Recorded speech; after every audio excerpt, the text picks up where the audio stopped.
Most people do not really want freedom, because freedom involves responsibility and most of people are frightened of responsibility.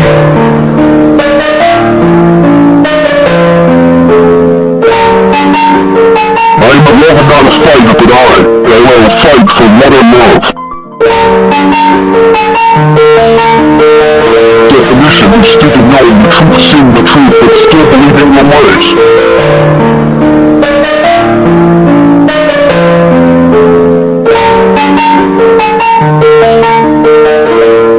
Give someone a mask and bell, show me their true face.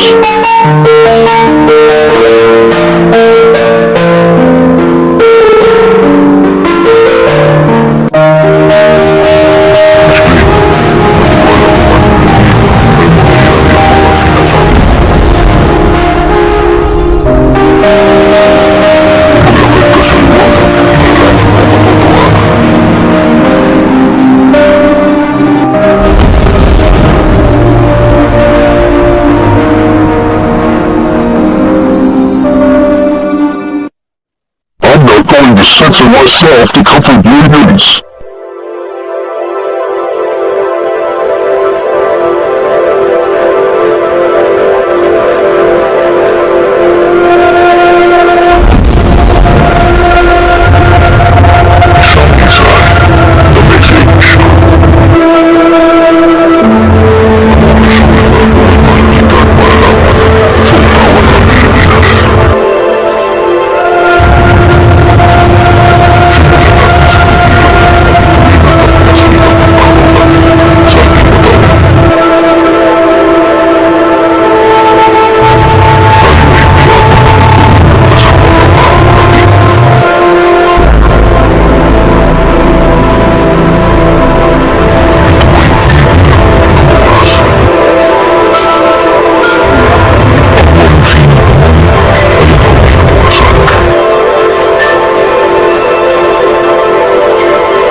Marami pang mga hula si Nostradamus na inaabangan ng marami. Ngunit mayroong isa sa mga hula niya na talaga namang gumulo sa madla, especially na sa ating mga Pilipino. Ito ay yung propesiya ni Nostradamus patungkol sa isang tao na hindi umano daw ay magiging presidente ng Pilipinas sa taong 2022. Ang taong ito raw ay ang muling magbabangon sa Pilipinas mula sa pagkalubog ng ating ekonomiya at gagawing isa sa pinakamayamang bansa sa buong mundo ang Pilipinas sa oras na maupo at mahalal na siya sa kanyang pwesto. Excited ka na bang makilala siya? Well, kung oo, ay samahan mo ko at sabay-sabay natin siyang kilalanin. Ang makapanindig balahibong propesiya na ito ni Nostradamus ay tumatalakay sa isang tao na atin lang pangangalanan upang mas mapadali at mas maintindihan nyo ang magiging ikot ng kwento. Ang taong tinutukoy ni Nostradamus dito ay walang iba kundi si Bongbong Marcos. Sa unang bahagi ng kanyang tula, ito ang eksaktong nakapaloob dito. In the 57th of 19th century, the feast of justice and the blood of love, from the blessed land of the Oriental Pearl in Asia, an innocent boy shall be born. Now, let's take a look muna sa unang part mga idol. Sinabi dito na, in the 57th of 19th century. Well, kung inyong ibabrowse sa inyong internet, ang birthday ni Bongbong Marcos ay makikita nyo dito na siya ay ipinanganak noong September 13, 1957 na nagtali doon sa 57th of 19th century. Next part naman idol, sinabi niyang the peace of justice and the blood of love from the blessed land of the Oriental Pearl in Asia, an innocent boy shall be born. Sinasabi lang dito na sa land of the Oriental Pearl in Asia o sa Pilipinas, mayroong isang inosenteng bata ang ipapanganak na which is ipinanganak nga si Bongbong Marcos noong September 13, 1957. Yun lang naman yung point noong unang stanza. Ngayon, ang tanong ay anong konekta ng Land of the Oriental Pearl in Asia sa Pilipinas? Well, ito kasi ang naging bansag sa Pilipinas nang ang mga Espanyol ay masakop tayo. Dahil daw kasi sa dami ng mga likas na yaman na matatagpuan sa Pilipinas. Moving on to the next part, sinabi niya dito na the Yellow Eagle holding the 15th fire will burn, and its nation having the power of the 3 stars will be in favor to the leader beholding the 16th fire. Okay, focus muna tayo sa unang sentence. Sinabi dito na the Yellow Eagle holding the 15th fire will burn, and its nation having the power of the 3 stars. Sino kaya sa tingin nyo mga idol ang tinutukoy ni Nostradamus na Yellow Eagle? Well, yes, tama ang nasa isip mo idol. Ito nga ay ang Liberal Party at si President Benigno Aquino Duterte ang may hawak ng pwesto ng ika-15th President ng Pilipinas. At yung 3 stars naman na nasa dulo ay inirerepresenta ang Luzon, Visayas at Mindanao. Sa part naman na ito, sinabi niyang will be in favor to the leader beholding the 16th fire. Basically, ang nais lang nito ay parating sa atin mga idol ay mapupunta sa panibago na namang tao ang kapangyarihan at ngayon ay hindi na ito parte ng samahang Yellow Eagle. At ang taong ito ay walang iba kundi ang ating kasalukuyang presidente na si President Rodrigo Duterte na siya ng ika-16th President ng Pilipinas. Malinaw na malinaw naman kung ano ang ibig sabihin nito at alam kong nuggets nyo ito mga idol. Well, let's move to another stanza. Blessed are you, land of the promise. The first golden sunbeams shine as noon, they shall shine from you. Para naman sa parteng ito, blessed are you, land of the promise. Ang tinutukoy na land of the promise ni Nostradamus dito ay walang iba kundi ang Pilipinas. The first golden sunbeams shine as noon, they shall shine from you. So basically sinasabi sa pangungusap na ito na ihinahanda na ni Duterte ang comeback ng golden era kung saan pamumunuan nga ito ng nakatadhanang tao na si Bongbong Marcos. Moving on to the next stanza, and will start his work at the year of the tiger, which is ang year 2022 nga ay year of the tiger. At makapaloob pa dito na its people shall honor and force him to be the savior leader. Dito naman sinasabi na ang majority ng sambayan ng Pilipino ay pipilitin si Bongbong na tumakbo upang maging leader ng ating bansa, upang muling ibangon ang ating lupang sinilangan mula sa pagkakalubog nito sa kahirapan. This is the glory of all glory. The hope of all ages is born from the city from the north. Ang pinakapunto sa parting ito ng stanza na ito, this is the glory of all glory, which means mamumuno si Bongbong Marcos na kasama ang espiritu at patnubay ng kanyang ama. At pagdating naman sa part na ito, alam naman natin na si Bongbong Marcos ay ipinanganak sa Ilocos na northern part ng Pilipinas. Tanging ang taong ito lamang ang may kakayahang mag-implement ng mga bagay na kailangan natin gawin upang ang ating bansa ay maging isa sa listahan ng mga pinakamayamang bansa sa buong mundo. At ayon pa nga sa ibang source, sinasabi dito na isa ito sa mga huling will at testament ng dating Pangulong si Ferdinand Marcos sa kanyang anak na si Bongbong. Bago pa man niya lisanin ang sambayan ng Pilipino, hiniling niya di umano kay Bongbong na sana ay dumating ang araw na isa siya sa mga taong magiging leader ng ating bansa. Alam niya kasi na sa oras na siya ay umalis na sa kanyang pwesto at makuha na ito ng liberal ay tsak, darating talaga ang panahon na ang Pilipinas ay makakaranas ng sobrang kahirapan. At kagaya nga ng inaasahan niya, ay nangyari na ang sinasabing kahirapan na ito na atin niyang kasalukuyang dinaranas. Kaya naman, nakiusap siya kay Bongbong na kung maaari ay tuparin ang kanyang huling will para dito. Sinabi niya na sana ay pag dumating ang araw na ikaw na ang namumuno sa ating bansa, sana ay maibalik mo kung ano man ang mga bagay na nawala sa ating bayan. Now, let's go back to the main subject. Naniniwala ba kayo na nahulaan na talaga ni Nostradamus ang magiging kapalaran ng taong ito? Tunay nga ba na siya ang magiging presidente ng ating bansa sa taong 2022 at magiging susi upang maiahon tayo sa kahirapan? Well, malaya po kayong ibahagi ang inyong mga opinion sa ating comment section. Ano ang masasabi niyo sa ating napag-usapan ngayong araw? Ako, ang tanging masasabi ko lang ay malalaman natin ang lahat ng iyan sa taong 2022. Sabay-sabay nating saksihan kung tunay nga ba ang propesya na ito ni Nostradamus. Ngunit kung tunay man na si Bongbong Marcos nga ang magiging presidente ng ating bayan, kahit gaano pa man siya kagaling, ay hindi ito ang magiging pinakasusi natin patungo sa isang maunlad na bayan.